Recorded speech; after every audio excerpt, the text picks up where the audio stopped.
maybe I'll go in and see if I can retrieve something. And it wasn't, it was the hill behind there.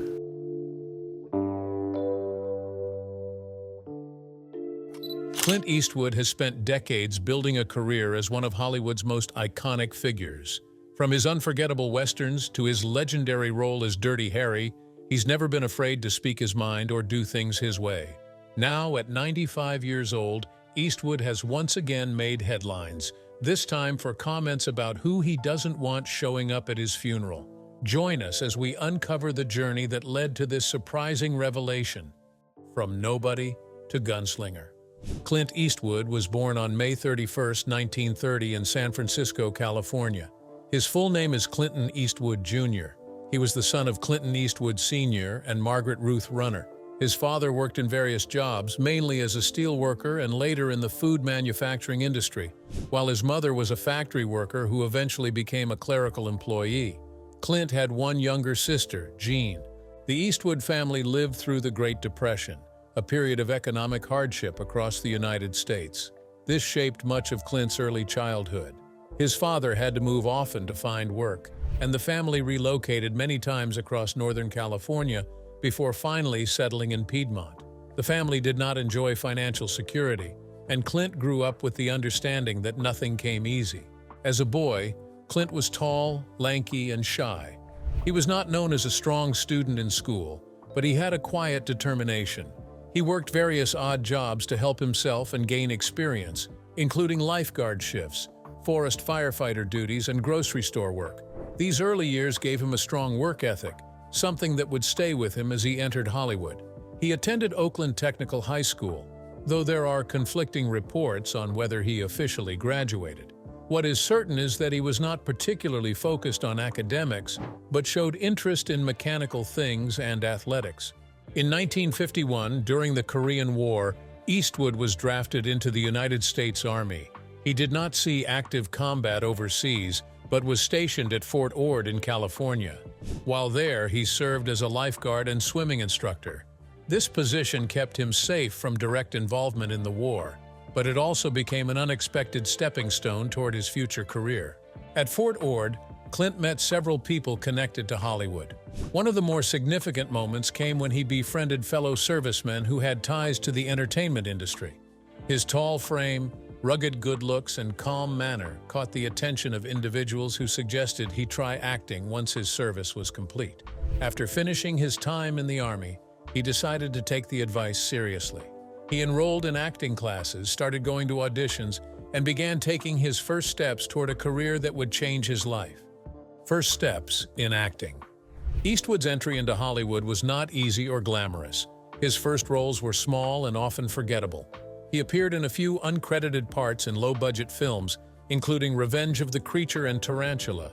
These were B movies, usually science fiction or horror, and he barely stood out in them. He also made guest appearances in television shows but did not achieve recognition at first. His early career was marked by frustration. Casting directors often criticized his acting style, voice, and even his appearance, saying he squinted too much or delivered lines too slowly. Yet Clint refused to give up. He kept working on his craft, attending auditions, and learning from each experience. Persistence was his strongest tool. His big break came when he landed the role of Rowdy Yates in the CBS television Western series Rawhide, which ran from 1959 to 1965. As a cattle driver in the show, Eastwood began to gain recognition from audiences nationwide. Rawhide was one of the longest-running television westerns of its time, and Clint's character became very popular. Although he played the second lead, the role gave him steady work and allowed him to develop his presence on screen. This marked the true beginning of his rise to fame. While Rawhide was successful, Eastwood wanted more than to play a supporting role. In the early 1960s, he took a bold risk by traveling to Europe to star in Italian-made westerns directed by Sergio Leone. These films, later called spaghetti westerns, were low-budget compared to American productions, but they carried a unique style that captured global attention. The first was A Fistful of Dollars, followed by For a Few Dollars More and The Good, the Bad, and the Ugly. In these movies, Eastwood played the now iconic man with no name. He wore a poncho, smoked small cigars, and spoke very little, but his quiet toughness and cold stare left a lasting impression. These films were different from the clean, heroic westerns of John Wayne.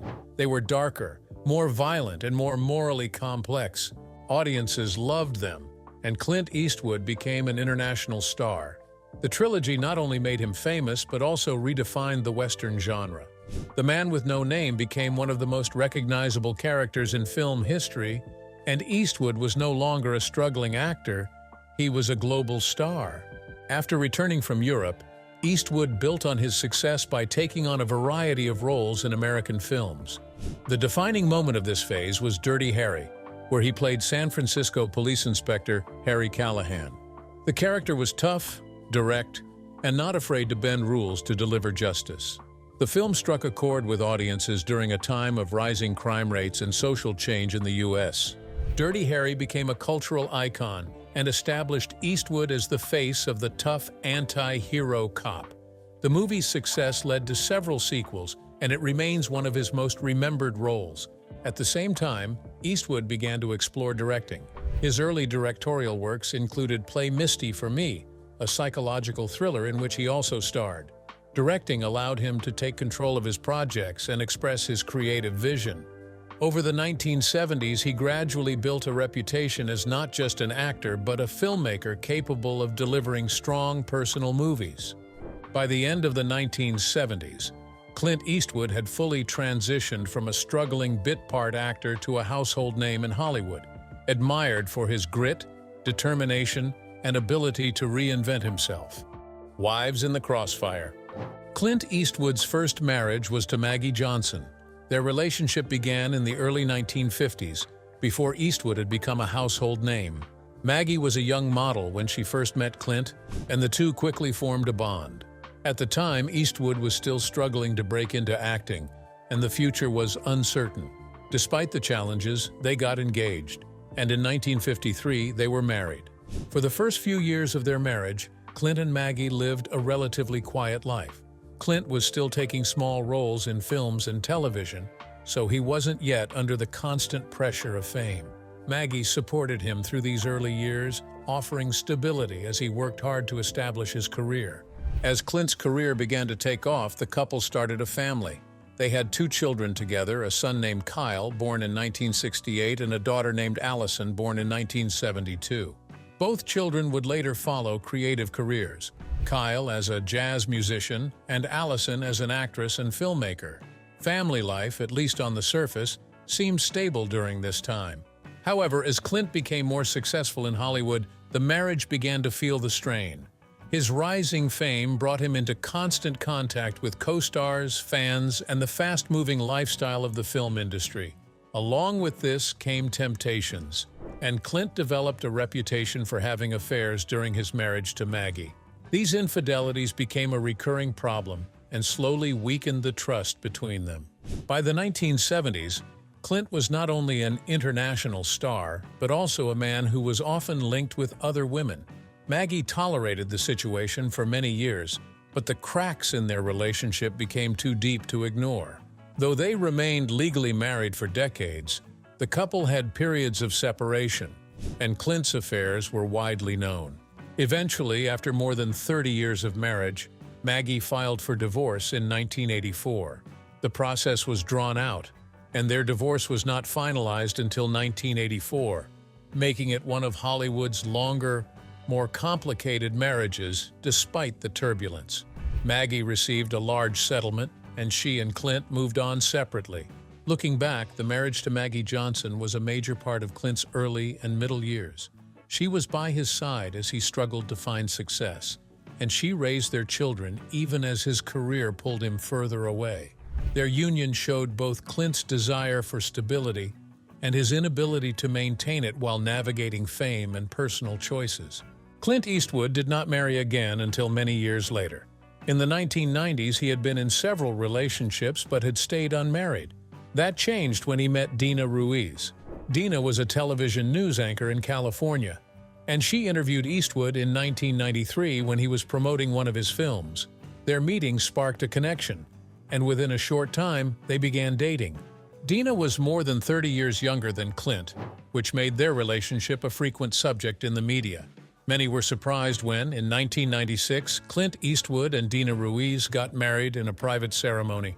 The marriage gave Clint a new sense of stability in his later years, and it was clear that he cared deeply for Dena. The couple had one child together, a daughter named Morgan, born in 1996.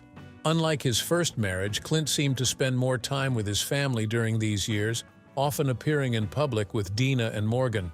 Dena also played a visible role in his life, attending events and standing beside him at premieres and award ceremonies.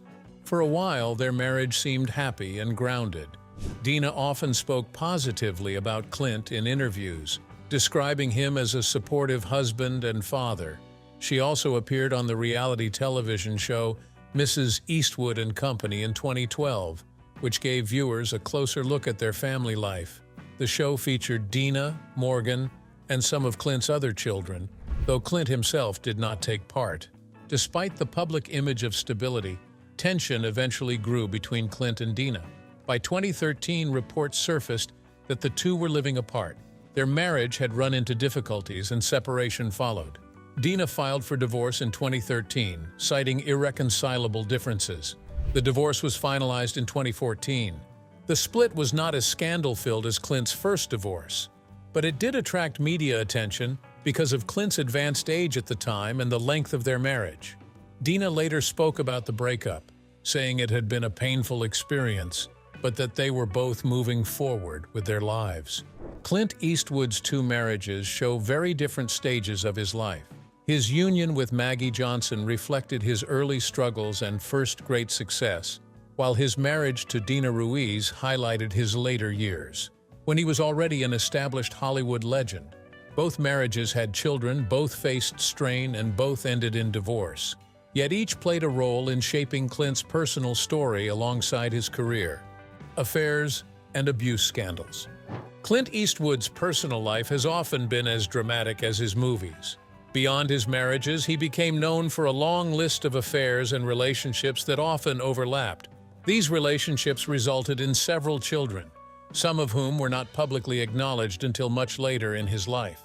During his marriage to Maggie Johnson, Clint was already linked to multiple women. Over the years, several children were born outside of his marriage. For many years, Clint did not openly speak about these children, and some were kept out of the public eye. As time passed, however, the truth came out. Today, Clint Eastwood is known to have at least 8 children with different women. Some of these children were born during times when Clint was publicly involved with other partners.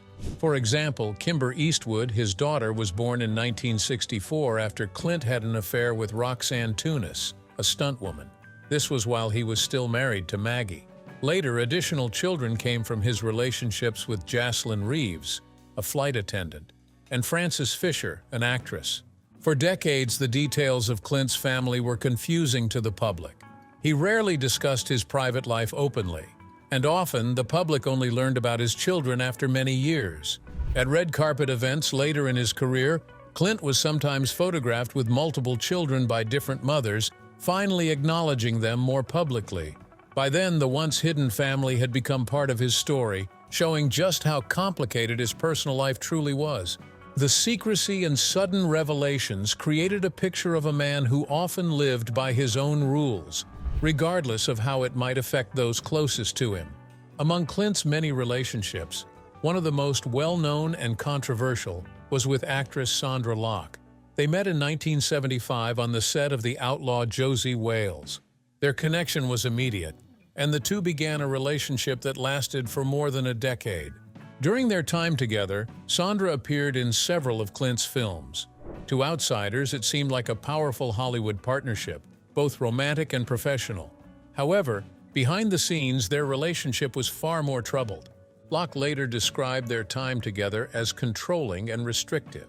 She claimed Clint kept a tight hold over her personal and professional life. While she was in a long-term relationship with him, she said he discouraged her from pursuing independent opportunities in Hollywood. According to Locke, this left her dependent on Clint, both emotionally and financially. When their relationship ended in the late 1980s, Locke revealed the extent of her unhappiness. She said Clint had manipulated her and made it difficult for her to move forward with her career. The breakup was messy and soon led to a legal battle that caught the attention of the media. In 1989, Sondra Locke filed a lawsuit against Clint Eastwood. She accused him of fraud and breach of contract. The case was based on Clint's arrangement with Warner Brothers, where Locke had been offered a directing deal after their breakup. She believed Clint had set up the deal not to help her, but to prevent her from actually directing films.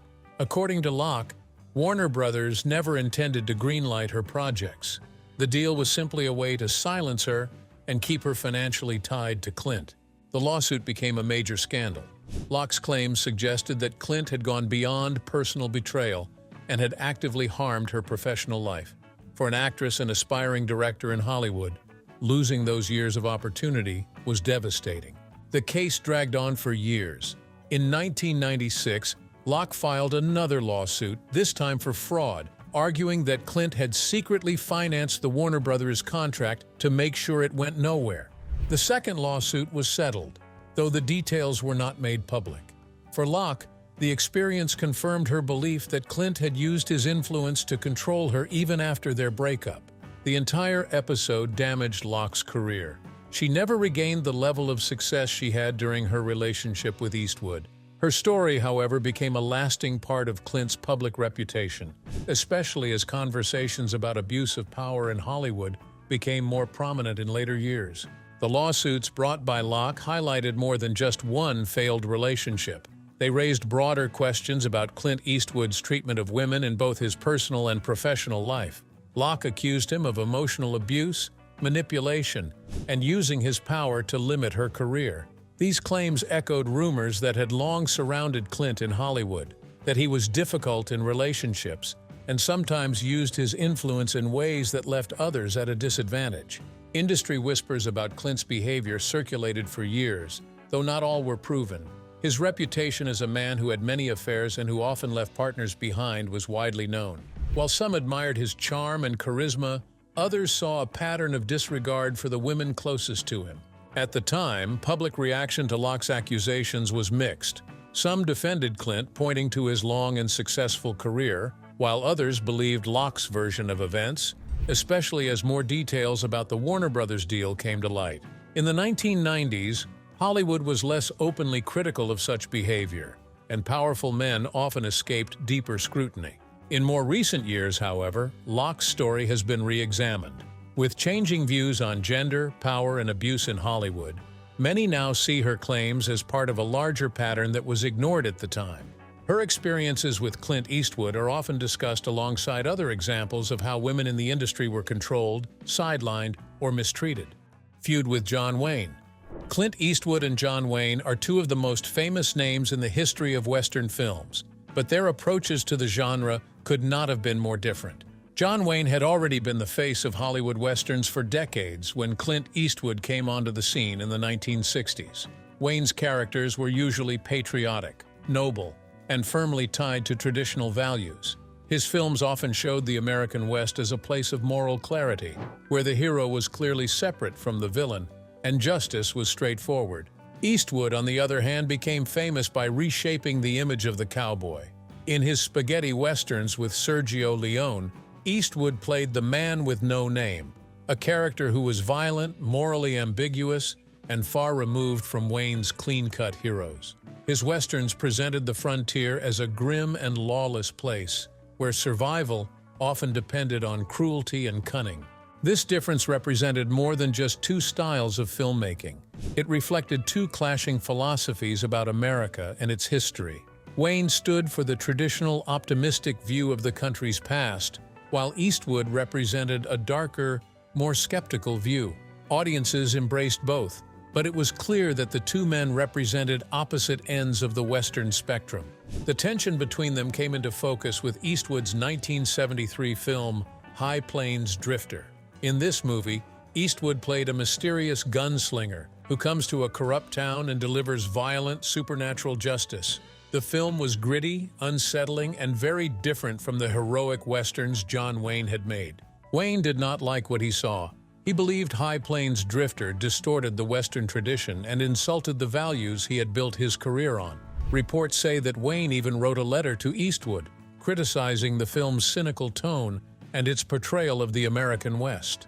To Wayne, the film's world of cowardly townspeople and ruthless violence was not only unappealing, but also unpatriotic. Eastwood, however, did not apologize or back down. He explained that the film reflected a harsher view of human nature and of frontier life. For him, the West was not a place of noble heroes, but a dangerous land where morality was uncertain. Eastwood stood by his choices, and the exchange only deepened the philosophical divide between the two men. Despite their differences, Hollywood saw the potential in bringing the two icons together. Several scripts were pitched over the years that would have paired John Wayne and Clint Eastwood in the same film. Such a project would have been a major event, combining the old guard of westerns with the new. However, it never happened. One of the most serious attempts came in the 1970s, when a script called The Hostiles was sent to Wayne. The story, written by screenwriter Larry Cohen, involved two very different men forced to work together against a common threat. Eastwood reportedly liked the idea, but Wayne rejected it. There were several reasons why the collaboration fell apart. Wayne's dislike of Eastwood's style played a big part. He saw Clint's characters as cruel and dishonorable, which clashed with the kind of man Wayne wanted to portray. Politics also played a role. Wayne was a staunch conservative, outspoken about his patriotism and traditional values, while Eastwood, though not always openly political at that time, represented a younger generation that questioned authority in the old ways. Ego and creative control also stood in the way. Both actors were stars in their own right and were used to being the center of attention. Sharing the screen would have required compromises neither seemed willing to make. As a result, what could have been one of the most memorable team-ups in film history never came to pass. Even though the two men never worked together, their rivalry played out in public in other ways. Wayne made it clear in interviews that he did not admire Eastwood's approach to westerns. He often criticized the violent and bleak nature of Clint's films, suggesting they undermined the spirit of the genre. Eastwood, for his part, was careful not to openly attack Wayne, but did not hide his belief that westerns needed to evolve. He felt that audiences wanted more complex characters and more realistic portrayals of life on the frontier. His films, with their moral uncertainty, gave viewers something different than the black and white morality Wayne offered. The media often highlighted this contrast, framing it as a battle between the old and the new. Articles compared Wayne's classic westerns, like Stagecoach and The Searchers, with Eastwood's spaghetti westerns and darker American works. The rivalry became symbolic of a changing Hollywood, where traditional heroes were giving way to anti-heroes and stories that reflected a more complicated view of the world. Within the industry, the differences between Wayne and Eastwood were well known. Many admired Wayne for his long career and star power, while others praised Eastwood for reinventing the Western and pushing it in new directions. The feud was not just personal but also professional, representing a clash of identities within the film world. Although they never came together on screen, the shadow of their rivalry shaped the way audiences and critics saw both men. Wayne continued to embody the old-fashioned hero until his death in 1979, while Eastwood carried the Western into a new era, leaving behind a legacy of darker, more morally complex stories. Feud with Spike Lee. The feud between Clint Eastwood and Spike Lee began in the mid-2000s.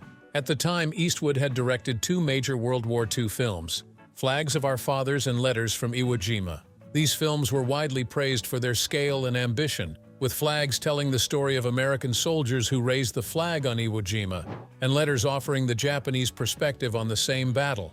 However, Spike Lee, the outspoken director known for addressing race and social issues in his films, was not impressed. In 2008, during the Cannes Film Festival, Lee criticized Eastwood for failing to include black soldiers in Flags of Our Fathers. Lee pointed out that African-American Marines had fought in the Battle of Iwo Jima and were part of the U.S. forces, yet Eastwood's film did not show them. For Lee, this was not just a small oversight, it was an erasure of black history. Lee's comments quickly made headlines. He said that filmmakers had a responsibility to portray history accurately, especially when dealing with events as significant as World War II. Coming from a director known for challenging Hollywood's lack of diversity, the remarks hit hard. Lee's critique was direct. Eastwood's films were ignoring the role of black soldiers, and that was a problem. Clint Eastwood did not stay silent. When asked about Lee's criticism, he dismissed it as unfair. Eastwood argued that Flags of Our Fathers was based on a specific story, the lives of the men who raised the flag on Mount Suribachi, and that none of them were black. He said that the film was not meant to cover the entire history of the battle, only this particular moment. Eastwood went further, insisting that he did not need to add characters just for the sake of representation. He said he had already made his choices as a director and was not interested in altering history to fit modern demands. At one point, Eastwood even suggested that Spike Lee should shut his face and focus on his own work instead of criticizing others. This blunt response fueled the controversy. For some, Eastwood came across as dismissive of valid concerns about representation. For others, his defense of his artistic choices seemed reasonable. He was telling one story, not all stories. Either way, his comments guaranteed that the feud would not fade quietly. Once both men had spoken, the press quickly picked up the story and turned it into a full-blown feud. Headlines framed it as a clash between generations and styles, the old Hollywood legend against the younger, outspoken filmmaker. Many articles highlighted the racial aspect, noting how Eastwood's rejection of Lee's critique reflected broader tensions in the industry about diversity and inclusion. Spike Lee did not back down. He continued to point out that African Americans had been present at Iwo Jima and argued that their absence in the film was a choice that reinforced the long-standing marginalization of black soldiers in war films. Lee stressed that cinema shapes public memory, and leaving out black characters meant leaving them out of history in the eyes of many viewers. Eastwood, on the other hand, stood firm. He argued that not every film had to cover every angle, and that he had already shown respect to soldiers by telling their story as it happened. He bristled at the idea that he should add characters just to satisfy modern critics. To him, the accusation was less about history and more about politics intruding into art. As the feud grew, the back-and-forth comments between Eastwood and Lee kept the debate alive. It was not just two directors disagreeing. It became symbolic of larger questions facing Hollywood. The Eastwood-Lee feud highlighted more than just a personal dispute. It reflected a deep cultural conversation about race, representation, and responsibility in film. Spike Lee's criticism fit into his broader mission as a filmmaker, challenging Hollywood to acknowledge the presence and contributions of black people in American history and society. His frustration with Flags of Our Fathers was part of a larger critique of how war films, in particular, often excluded black soldiers or relegated them to minor roles. Clint Eastwood's response represented another perspective, one rooted in traditional Hollywood storytelling. His refusal to alter his films for the sake of diversity reflected his long-standing preference for telling stories as he saw them, without bowing to outside pressures. For Eastwood, the demands for inclusion felt like interference with artistic freedom. The cultural clash was sharp. On one side was Lee, representing a modern push for recognition and inclusion. On the other was Eastwood, defending a classic, individualistic approach to filmmaking. Both had strong followings and both drew passionate supporters and critics. In the years since, the feud has often been remembered as part of the ongoing struggle over representation in Hollywood. While Eastwood's films remain respected for their craft, Lee's critique continues to resonate in an industry that has since faced even greater pressure to diversify. In hindsight, the feud was not just about two directors, it was about a changing Hollywood. If you enjoyed this video, don't forget to like, share, and subscribe for more untold Hollywood stories.